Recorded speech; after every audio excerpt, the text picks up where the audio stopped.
Beef fry ഉണ്ടാക്കിയിട്ടുണ്ട്. എന്നാൽ കുറച്ചെടുത്ത് മാറ്റി വെച്ച് ഒരു സിമ്പിൾ അടിപൊളി റെസിപ്പി നമുക്ക് ഉണ്ടാക്കാം. നേരെ പോകാം വീഡിയോയിലേക്ക്.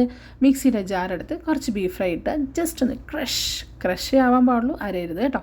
then ഒരു ചോപ്പർ എടുത്ത് അതിനകത്തേക്ക് കുറച്ച് സവാള, ഒരു പച്ചമുളകിട്ട് ചോപ്പ് ചെയ്തെടുത്ത് വയ്ക്കുക. ആ ചോപ്പ് ചെയ്തതിലേക്ക് 2 മുട്ടയും കൂടി പൊട്ടിച്ചൊഴിച്ച് ബീറ്റ് ചെയ്ത് അസലായിട്ട് ബീറ്റ് ചെയ്യുക. ആവശ്യത്തിന് ഉപ്പ് വേണമെങ്കിൽ ചേർക്കാം കേട്ടോ. പച്ചമുളകിൻ്റെ എരിവനുസരിച്ച് കൂട്ടുകയും കുറയ്ക്കുകയും ആവാം. ഈ ബീറ്റ് ചെയ്ത് വെച്ചേക്കുന്ന ഈ ഒരു ബാറ്ററിലേക്ക് നേരെ നമ്മൾ ക്രഷ് ചെയ്ത് വെച്ചേക്കുന്ന ബീഫും കൂടി ഇട്ട് ബീറ്റ് അസലായിട്ട് നല്ല ബ്ലെൻഡ് ചെയ്ത് ഇങ്ങനെ എടുക്കുക.